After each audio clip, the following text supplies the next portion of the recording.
Harry Potter और रहस्यमयी तहखाना की कहानी में हमने अभी तक सुना कि हैरी क्विडिच की प्रैक्टिस करके कीचड़ से लथपथ अंदर आता है और फिल्च उसे बुला लेता है और उसे सजा देने के मूड में ही होता है कि तभी पीव्स और निक, जो कि एक भूत हैं, मिल करके ऑर्गस फिल्च के कमरे की छत के ऊपर एक बड़ी अलमारी गिरा देते हैं।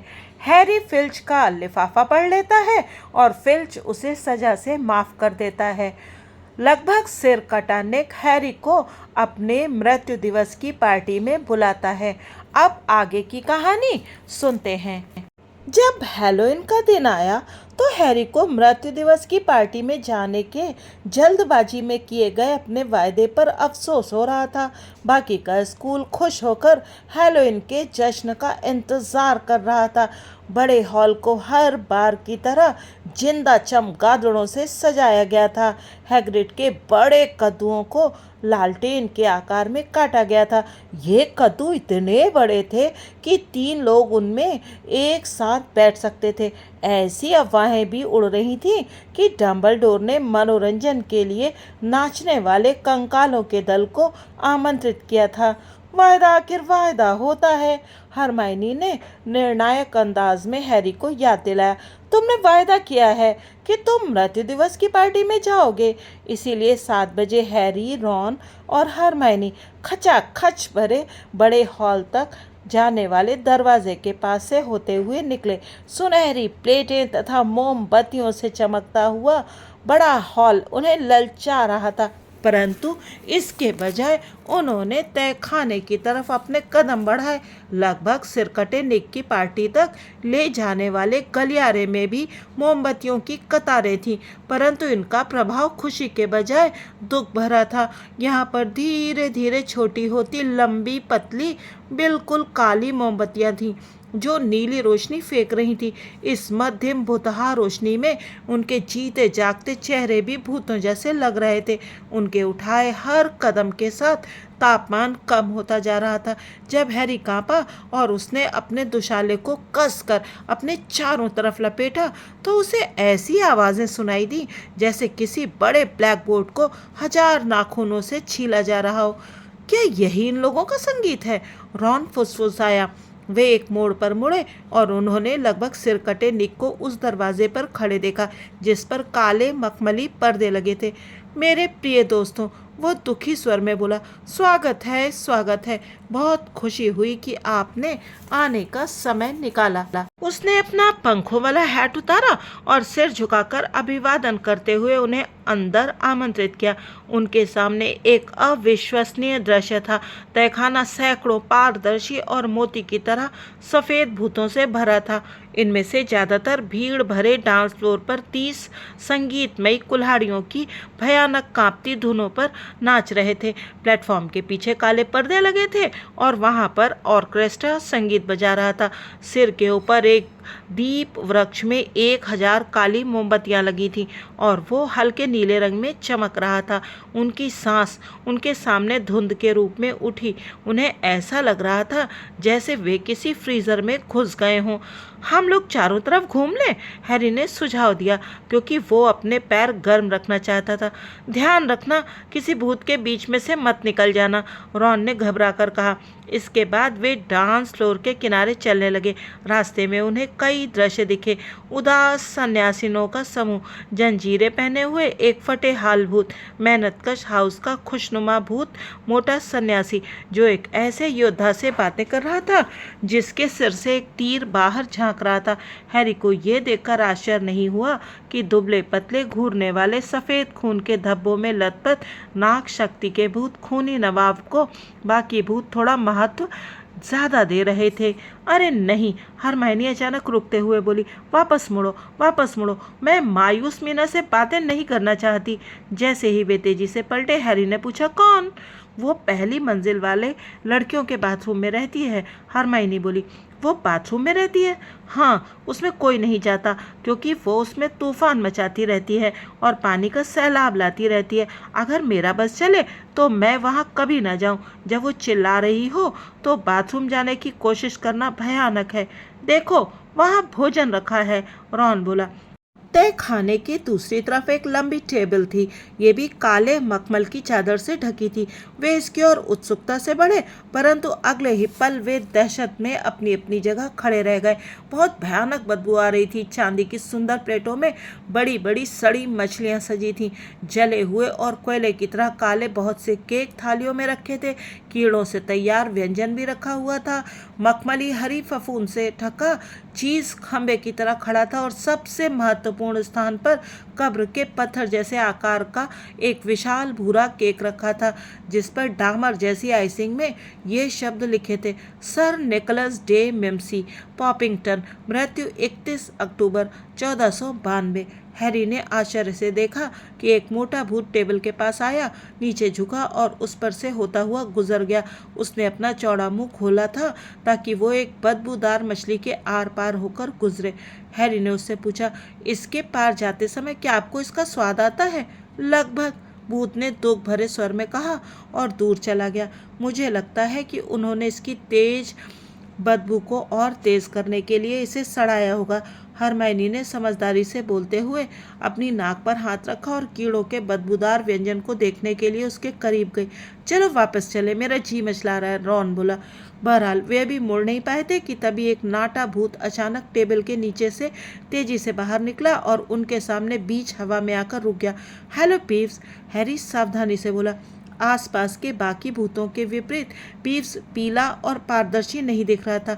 उसने एक चमकीला नारंगी पार्टी हैट और बो टाई पहन रखी थी। उसके चौड़े और दुष्ट चेहरे पर एक कुटिल मुस्कान तैर रही थी। कुछ खाओगे? उनकी तरफ फफूंदी लगे मूंगफली के दानों की प्लेट बढ़ाते हुए उसने मीठे स्वर में कहा। हरमाइनी बोली, नहीं धन्यवाद। अपनी आंखों को नचाते हुए पीव्स बोला, तुम्हें बेचारी मीना के बारे में बातें करते सुना। तुम लोग उसके बारे में बड़ी बुरी बातें बोल रहे थे। उसने एक गहरी सांस ली और चीखा, ओए मीना! नहीं पीव्स, उसे मत बताना मैंने क्या कहा था। वो सचमुच बुरा मान जाएगी। हरमाइनी दहशत में फुसफुसाई, मेरा ये मतलब नहीं था। मैं उसकी हरकतों का बुरा नहीं मानती। हेलो मीना! एक गोल मटोल लड़की हवा में तैरते हुए उनके पास आ गई। उसका चेहरा बहुत उदास था। हैरी ने आज तक इससे ज़्यादा उदास चेहरा नहीं देखा था। सीधे बालों और नाशपाती जैसे आकार वाले मोटे चश्मे के पीछे मीना का चेहरा आधा छुप गया था। क्या है? उसने उदासी से पूछा। तुम कैसी हो मीना? हरमाइनी ने अपनी आवाज़ में बनावटी उत्साह भरते हुए कहा। तुम्हें बाथरूम से बाहर देखकर अच्छा लग रहा है। मीना नाक से सूं सूं की आवाज़ निकालकर सिसकी। मिस ग्रेंजर अभी तुम्हारे बारे में बातें कर रही थी। पीव्स ने मीना के कान में चुपके से कहा। सिर्फ ये कह रही थी कि आज तुम कितनी अच्छी दिख रही हो। हरमाइनी ने पीव्स को गुस्से से घूरते हुए कहा। मीना ने हरमाइनी को शंका भरी निगाहों से देखा। तुम मेरा मजाक उड़ा रही हो, वो बोली। उसकी छोटी पारदर्शी आंखों में चांदी जैसे आंसू तेजी से उमड़ रहे थे। नहीं सच्ची, क्या मैंने नहीं कहा था कि मीना कितनी अच्छी दिख रही है? हरमाइनी ने ये बोलते समय हैरी और रॉन की पसलियों में जमकर कोहनी मारी। अरे हाँ, इसने यही कहा था। मेरे सामने झूठ मत बोलो, मीना तेजी से सांस खींचते हुए बोली। अब आंसू तेजी से उसके गालों पर बहने लगे थे। पीव्स उसके कंधे के पीछे छुपकर खिल खिल की आवाज़ करते हुए हंस रहा था। तुम्हें क्या लगता है मैं नहीं जानती कि लोग मेरी पीठ पीछे मुझे क्या कहते हैं? मोटी मीना, बदसूरत मीना, दुखी, रोतली, उदास मीना। तुम मुहासे वाला कहना तो भूल ही गई, पीव्स उसके कान में फुसफुसाते हुए बोला। मायूस मीना दर्द भरी सिसकारियां भरते हुए बिलखने लगी और तहखाने के बाहर चली गई। पीव्स उसके पीछे पीछे गया और उस पर फफूंद लगे मूंगफली के दाने मारने लगा। वो चिल्लाता भी जा रहा था, मुहासे वाली मीना, मुहासे वाली मीना। हे भगवान, हरमाइनी ने दुखी स्वर में कहा। लगभग सिरकटा निक अब भीड़ में से तैरता हुआ उनकी तरफ आ रहा था। मजा आ रहा है? अरे हाँ, उन्होंने झूठ बोल दिया। काफ़ी लोग आए हैं, लगभग सिर कटे निक ने गर्व से कहा। रोतली विधवा तो कैंट से चलकर आई है। अब मेरे भाषण का वक्त हो गया है। बेहतर होगा कि मैं जाकर ऑर्केस्ट्रा को बता दूं। बहरहाल ये बताने की नौबत ही नहीं आई, क्योंकि ऑर्केस्ट्रा ने उसी पल संगीत बजाना बंद कर दिया था। वे और तहखाने में मौजूद सब लोग खामोश हो गए। वे रोमांचित होकर चारों तरफ देखने लगे, क्योंकि उन्हें शिकार करने वाला बिगुल सुनाई दे रहा था। ओह, तो वो लोग भी आ गए, लगभग सिर कटे निक ने कटुता से कहा। तहखाने की दीवार को चीरते हुए 1 दर्जन घोड़ों के भूत अंदर घुस आए। हर घोड़े पर एक सिर कटा घोड़सवार बैठा था। उपस्थित जन समुदाय ने जोरदार तालियां बजाई। हैरी भी ताली बजाने लगा, परंतु निक के चेहरे को देखते ही वो तुरंत रुक गया। घोड़े सर पर दौड़ते हुए डांस फ्लोर के बीच तक गए और फिर अचानक पिछले पैरों पर खड़े हो गए। घुड़सवारों में सबसे आगे एक बड़ा भूत बिगुल बजा रहा था, जिसकी दाढ़ी भरा सर उसकी बाह में दबा था। वो नीचे उतरा और उसने अपने सिर को हवा में ऊपर उठाया ताकि वो भीड़ को देख सके। वहां मौजूद सब लोग उसकी इस हरकत पर हंसने लगे। फिर उस भूत ने लगभग सिर कटे निक की ओर कदम बढ़ाए। रास्ते में उसने अपने सिर को अपनी गर्दन पर लगा लिया। वो गरजा, निक तुम कैसे हो? तुम्हारा सिर अभी वहीं पर लटका हुआ है। उसने एक जोरदार ठाका लगाया और लगभग सिर कटे निक का कंधा थपथपाया। निक ने सख्त लहजे में कहा, स्वागत है पैट्रिक। अरे यहाँ पर तो जिंदा लोग भी हैं। सर पैट्रिक ने हैरी, रॉन और हरमाइनी की तरफ देखते हुए कहा। इस पर बनावटी हैरानी दिखाते हुए वह जोर से उछला, जिससे उसका सिर दोबारा गिर गया। भीड़ हंसी के मारे चीखने लगी। लगभग सिर कटे निक ने उदास आवाज में कहा, बहुत ही मज़ेदार। सर पैट्रिक का सिर फर्श से चिल्लाया, निक की बातों पर ध्यान न दें। वो अब भी इस बात से चिढ़ा हुआ है कि हमने उसे शिकार में शामिल होने की अनुमति नहीं दी, परंतु मेरे कहने का मतलब है उसकी तरफ देखो। मैं सोचता हूँ, हैरी ने निक की अर्थपूर्ण दृष्टि को समझते हुए जल्दी से कहा। निक बहुत डरावना और ओहो, सर पैट्रिक का सिर चीखा, जरूर उसने तुमसे ये कहने को कहा होगा। कृपया सब लोग ध्यान दें, अब मेरे भाषण का समय हो गया है, लगभग सरकटे निक ने जोर से कहा। वह मंच पर बर्फीली नीली स्पॉटलाइट में खड़ा हो गया। मृत शोक संतप्त देवियों और सज्जनों, मुझे ये कहते हुए दुख हो रहा है, परंतु किसी ने इससे आगे नहीं सुना। सर पैट्रिक और सिर कटे शिकारियों ने सिरों की हॉकी का खेल शुरू कर दिया था और भीड़ उन्हें देखने लगी थी। लगभग सिर कटे निक ने अपने श्रोताओं का ध्यान दोबारा खींचने का निरर्थक प्रयास किया, परंतु उस समय हार मान ली जब सर पैट्रिक का सिर उसके पास से होता हुआ गुजर गया और लोगों ने इस पर जोरदार तालियां बजाईं। हैरी को बहुत ठंड लग रही थी और साथ ही भूख भी। मुझसे अब और सहन नहीं होगा, रॉन किटकिटाते दांतों के बीच से बुदबुदाया। जब ऑर्केस्ट्रा दोबारा संगीत बजाने लगा और भूत एक बार फिर से नाचने लगे। चलो चलते हैं, हैरी उसकी बात मान गया। वे दरवाजे की तरफ चल दिए। रास्ते में वे अपनी ओर देखने वाले हर भूत की तरफ सिर हिलाकर अभिवादन करते और मुस्कुराते चले जा रहे थे। 1 मिनट बाद वे काली मोमबत्तियों से भरे गलियारे में तेजी से वापस लौट रहे थे। अब तक स्कूल के जश्न में पुडिंग खत्म नहीं हुई होगी, रॉन ने आशा से कहा। वह प्रवेश द्वार तक जाने वाली सीढ़ियों के रास्ते पर सबसे आगे चला जा रहा था और तभी हैरी को ये सुनाई दिया, टुकड़े टुकड़े कर डालो, काट डालो, मार डालो, काट डालो।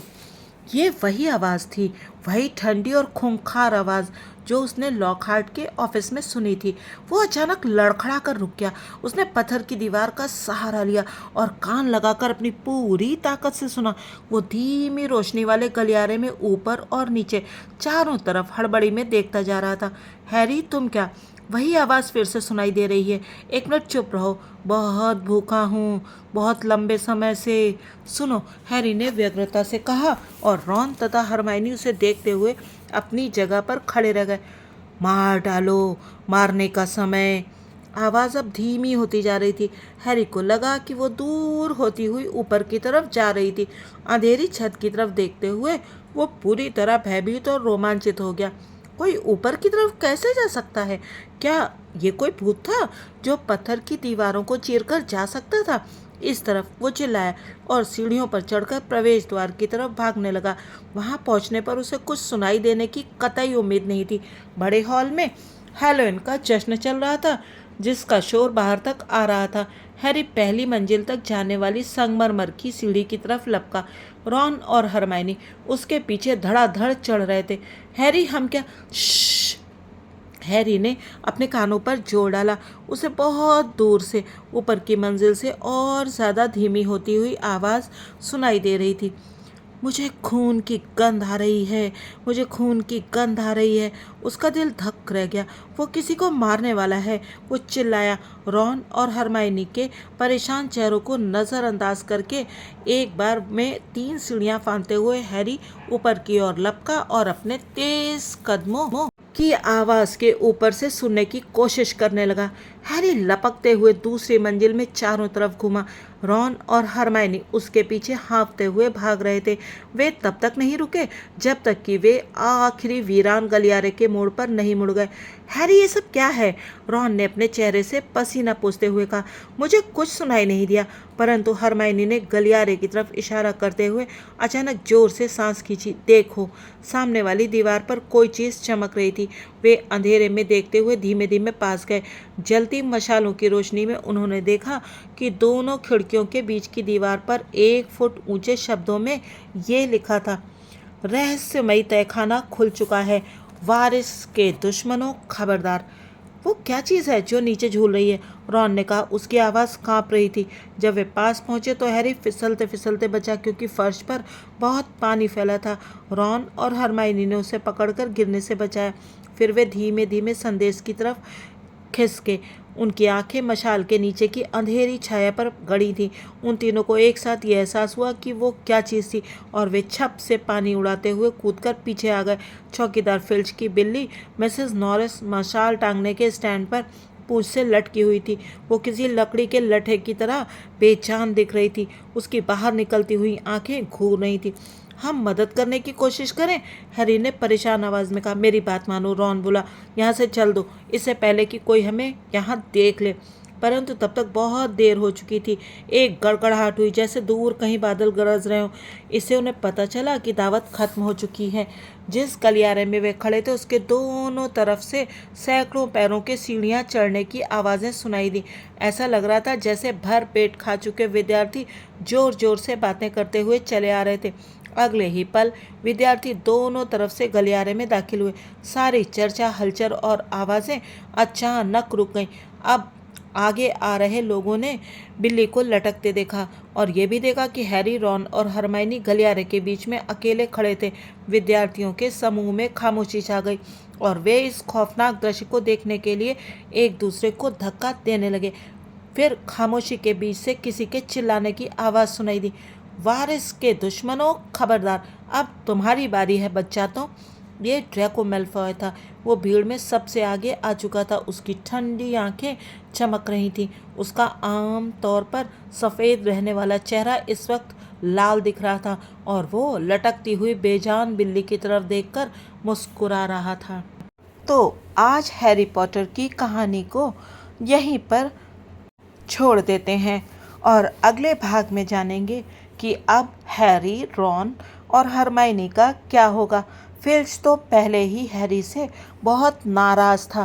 क्या वो अपनी बिल्ली के लिए हैरी को ही दोषी ठहराएगा? और फिर हैरी को सज़ा क्या मिलेगी?